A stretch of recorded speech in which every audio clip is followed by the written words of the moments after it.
Law 38, think as you like, but behave like others. Judgment, if you make a show of going against the times, flaunting your unconventional ideas in unorthodox ways, people will think that you only want attention and look down upon them.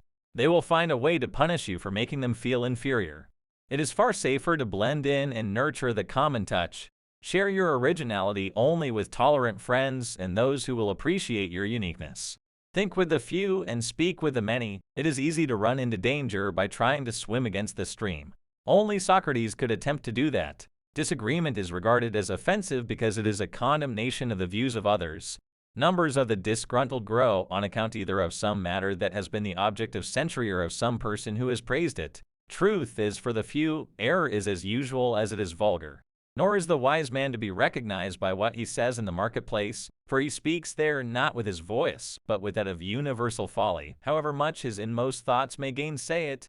The wise man avoids being contradicted as sedulously as he avoids contradicting. The publicity of censure is withheld from that which readily provokes it. Thought is free, it cannot and should not be coerced. Retire into the sanctuary of your silence, and if you sometimes allow yourself to break it, do so under the aegis of a discreet few.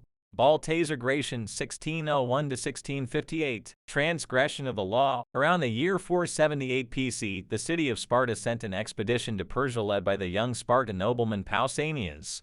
The city-states of Greece had recently fought off a mighty invasion from Persia, and now Pausanias, along with allied ships from Athens, had orders to punish the invaders and win back the islands and coastal towns that the Persians had occupied. Both the Athenians and the Spartans had great respect for Pausanias, had proven himself as a fearless warrior with a flair for the dramatic.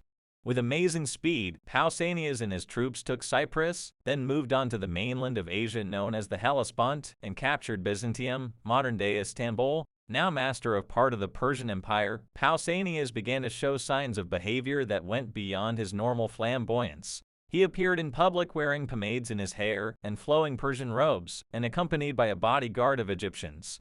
He held lavish banquets in which he sat in the Persian manner and demanded to be entertained.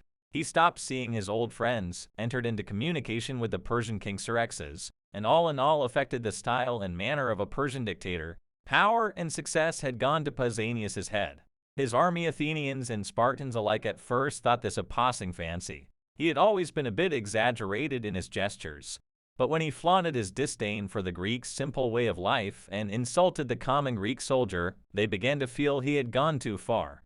Although there was no concrete evidence for this, rumors spread that he had gone over to the other side and dreamed of becoming a kind of Greek Xerxes. To quell the possibility of mutiny, the Spartans relieved Pausanias of his command and called him home. Pausanias, however, continued to dress in the Persian style, even in Sparta. After a few months, independently hired a trireme and returned to the Hellespont, telling his compatriots he was going to continue the fight against the Persians.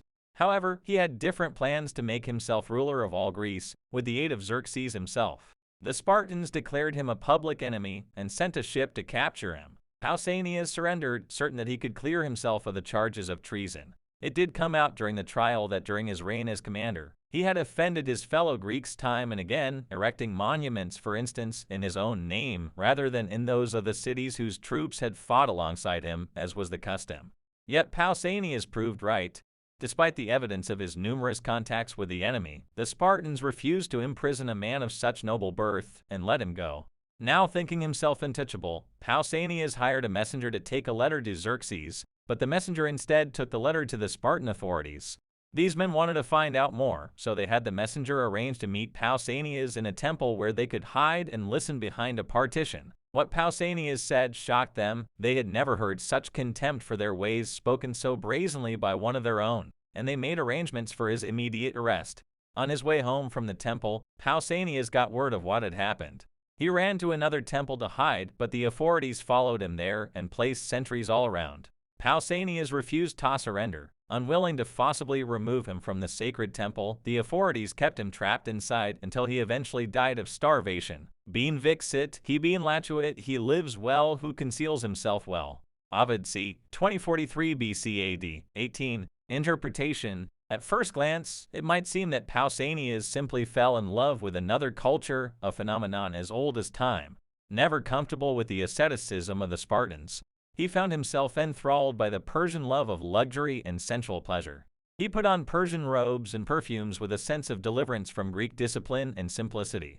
This is how it appears when people adopt a culture in which they were not raised. Often, however, there is also something else at play. People who flaunt their infatuation with a different culture are expressing disdain and contempt for their own. They are using the outward appearance of the exotic to separate themselves from the common folk who unquestioningly follow the local customs and laws and to express their sense of superiority. Otherwise, they would act with more dignity, showing respect for those who do not share their desires. Indeed, their need to show their difference so dramatically often makes them disliked by the people whose beliefs they challenge, indirectly and subtly perhaps, but offensively nonetheless. As Thucydides wrote of Pausanias, by his contempt for the laws and his imitation of foreign ways, he had made himself very widely suspected of being unwilling to abide by normal standards. Cultures have norms that reflect centuries of shared beliefs and ideals. Do not expect to scoff at such things with impunity. You will be punished somehow, even if just through isolation, a position of real powerlessness. Many of us, like Pausanias, feel the siren call of the exotic, the foreign. Measure and moderate this desire. Flaunting your pleasure in alien ways of thinking and acting will reveal a different motive to demonstrate your superiority over your fellows. Wise men should be like coffers with double bottoms, which when others look into being opened, they see not all that they hold. Sir Walter Raleigh, 1554–1618. When the waters were changed, once upon a time Khidr, the teacher of Moses, called upon mankind with a warning. At a certain date, he said, all the water in the world which had not been specially hoarded would disappear. It would then be renewed with different water, which would drive men mad. Only one man listened to the meaning of this advice. He collected water and went to a secure place where he stored it and waited for the water to change its character. On the appointed date, the stream stopped running, the wells went dry, and the man who had listened, seeing this happening, went to his retreat and drank his preserved water. When he saw, from his security, the waterfalls again beginning to flow, this man descended among the other sons of men. He found that they were thinking and talking in an entirely different way from before. Yet they had no memory of what had happened, nor of having been warned. When he tried to talk to them, he realized that they thought that he was mad, and they showed hostility or compassion, not understanding. At first, he drank none of the new water, but went back to his concealment to draw on his supplies every day. Finally, however, he decided to drink the new water because he could not bear the loneliness of living, behaving, and thinking differently from everyone else. He drank the new water and became like the rest. Then he forgot all about his store of special water, and his fellows began to look upon him as a mad man who had miraculously been restored to sanity. Tales of the Dervishes, Idris Shah, 1967. Observance of the law. During the late 16th century, a violent reaction against the Protestant Reformation erupted in Italy. The Counter-Reformation, as it was called, included its own version of the Inquisition to root out all deviations from the Catholic Church.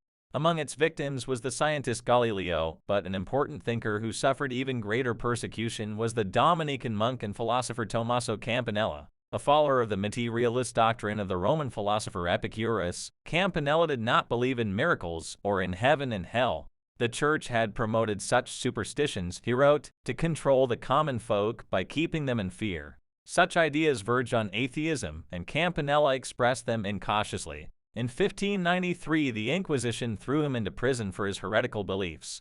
6 years later, as a form of partial release, he was confined to a monastery in Naples. Southern Italy was controlled by Spain at the time, and in Naples, Campanella became involved in a plot to fight and throw out these invaders. His hope was to establish an independent republic based on his own ideas of utopia. The leaders of the Italian Inquisition, working with their Spanish counterparts, had him imprisoned again. This time they also tortured him to discover the true nature of his impious beliefs. He was subjected to the infamous La Veglia, a torture in which he was suspended by his arms in a squatting position a few inches above a seat studded with spikes. The posture was impossible to sustain, and in time the victim would end up sitting on the spikes, which would tear his flesh at the slightest contact. During these years, however, Campanella learned something about power. Facing the prospect of execution for heresy, he changed his strategy. He would not renounce his beliefs, yet he knew he had to disguise their outward appearance. To save his life, Campanella feigned madness. He let his inquisitors imagine that his beliefs stemmed from an incontrollable unsoundness of mind. For a while the tortures continued to see if his insanity was fake, but in 1603 his sentence was commuted to life in prison. The first 4 years of this he spent chained to a wall in an underground dungeon. Despite such conditions, he continued to write, although no longer would he be so foolish as to express his ideas directly.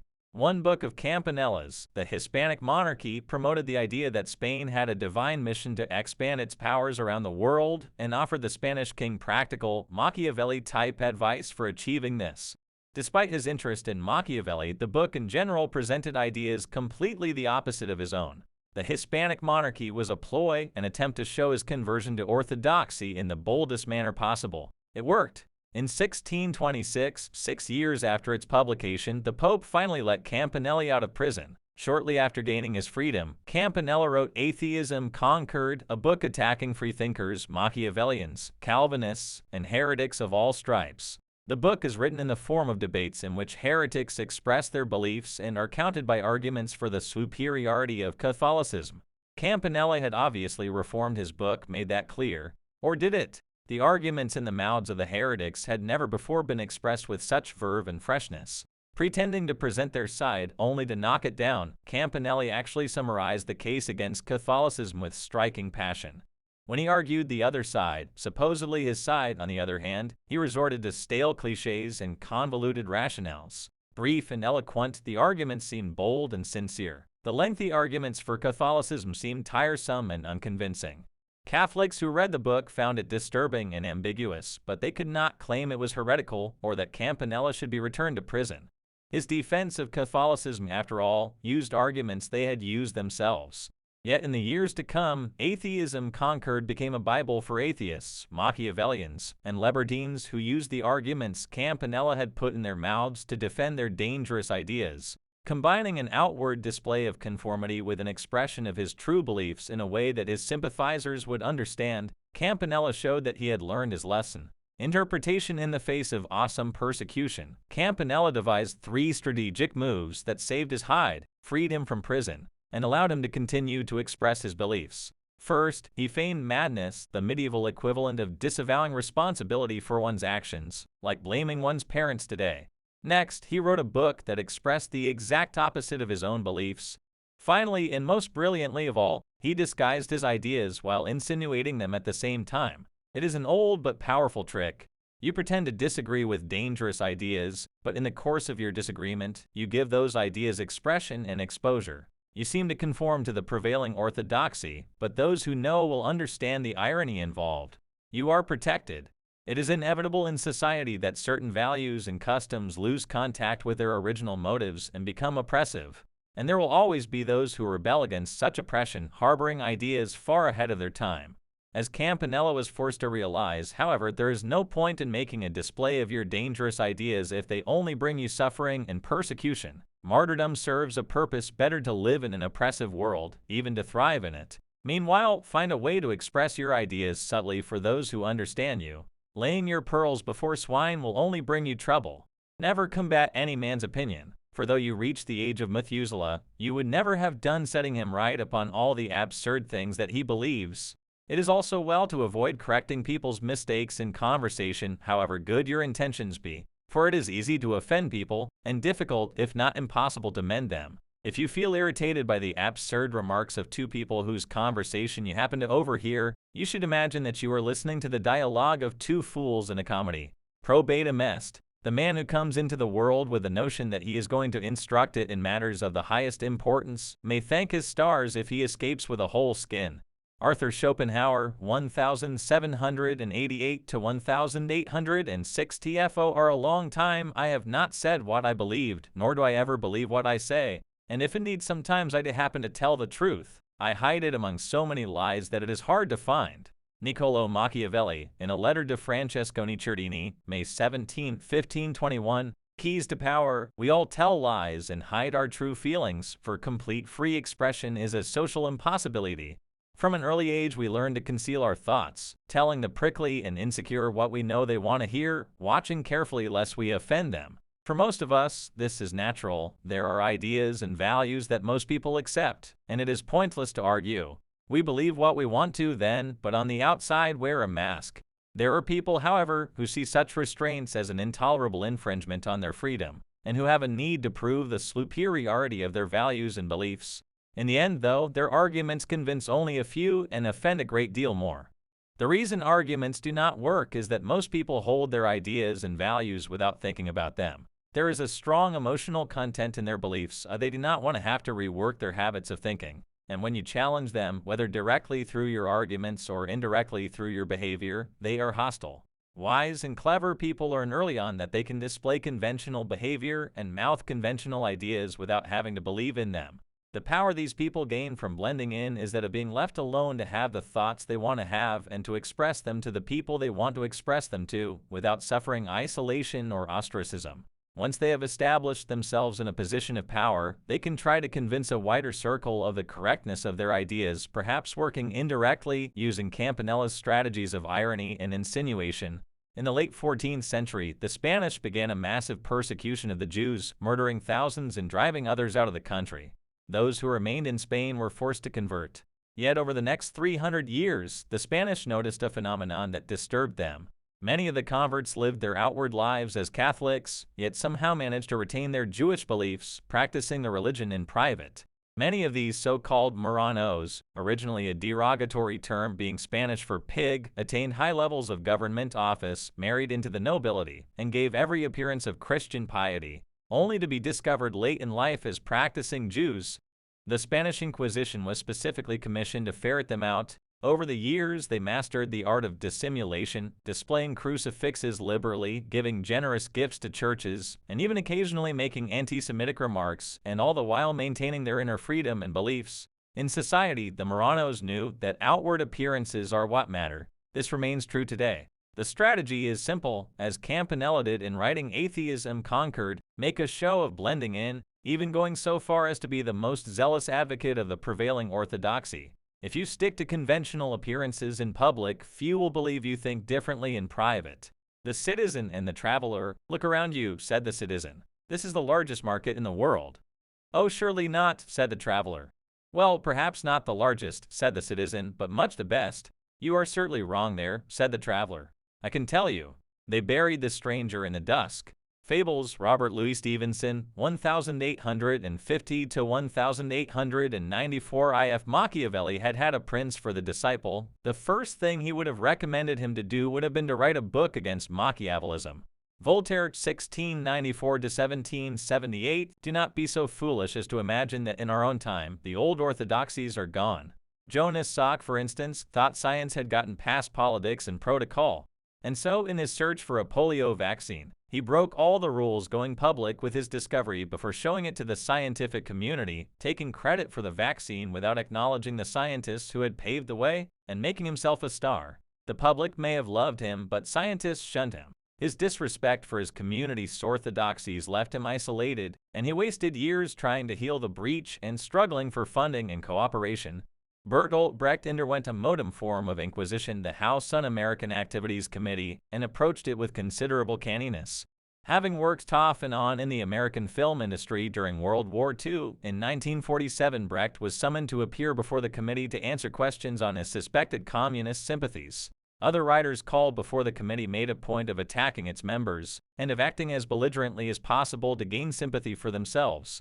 Brecht, on the other hand, who had worked steadfastly for the communist cause, played the opposite game. He answered questions with ambiguous generalities that defied easy interpretation. Call it the Campanella strategy. Brecht even wore a suit, a rare event for him, and made a point of smoking a cigar during the proceedings, knowing that a key committee member had a passion for cigars. In the end, he charmed the committee members, who let him go scot-free. Brecht then moved to East Germany, where he encountered a different kind of inquisition. Here the communists were in power, and they criticized his plays as decadent and pessimistic. He did not argue with them, but made small changes in the performance scripts to shut them up. Meanwhile, he managed to preserve the published texts as written. His outward conformity in both cases gave him the freedom to work unhindered without having to change his thinking. In the end, he made his way safely through dangerous times in different countries through the use of little dances of orthodoxy, and proved he was more powerful than the forces of repression. Not only do people of power avoid the offenses of Pausanias and Salk, but they also learn to play the clever fox and feign the common touch. This has been the ploy of con artists and politicians throughout the centuries. Leaders like Julius Caesar and Franklin D. Roosevelt have overcome their natural aristocratic stance to cultivate a familiarity with the common man. They have expressed this familiarity in little gestures, often symbolic, to show the people that their leaders share popular values despite their different statuses. The logical extension of this practice is the invaluable ability to be all things to all people. When you go into society, leave behind your ideas and values, and put on the mask that is most appropriate for the group in which you find yourself. Bismarck played this game successfully for years. People vaguely understood what he was up to, but not clearly enough that it mattered. People will swallow the bait because it flatters them to believe that you share their ideas. They will not take you as a hypocrite if you are careful, for how can they accuse you of hypocrisy if you do not let them know exactly what you stand for? Nor will they see you as lacking in values. Of course, you have values, the values you share with them while in their company. Authority: do not give dogs what is holy, and do not throw your pearls before swine, lest they trample them underfoot and turn to attack you. Jesus Christ, Matthew 7:6. Image: the black, the herd shuns the sheep. Black sheep, uncertain whether or not it belongs with them. So it straggles behind or wanders away from the herd, where it is cornered by wolves and promptly devoured. Stay with the herd, there is safety in numbers. Keep your differences in your thoughts and not in your fleece. Reversal: the only time it is worth standing out is when you already stand out, when you have achieved an unshakable position of power and can display your difference from others as a sign of the distance between you. As President of the United States, Lyndon Johnson would sometimes hold meetings while he was on the toilet. Since no one else either could or would claim such a privilege, Johnson was showing people that he did not have to observe the protocols and niceties of others. The Roman Emperor Caligula played the same game. He would wear a woman's negligee or a bathrobe to receive important visitors. He even went so far as to have his horse elected consul. But it backfired, for the people hated Caligula, and his gestures eventually brought his overthrow. The truth is that even those who attain the heights of power would be better off at least defecting the common touch, for at some point they may need popular support. Finally, there is always a place for the gadfly, the person who successfully defies custom and mocks what has grown lifeless in a culture. Oscar Wilde, for example, achieved considerable social power on this foundation. He made it clear that he disdained the usual ways of doing things, and when he gave public readings, his audiences not only expected him to insult them but welcomed it. We notice, however, that his eccentric role eventually destroyed him. Even had he come to a better end, remember that he possessed an unusual genius. Without his gift to amuse and delight, his barbs would simply have offended people.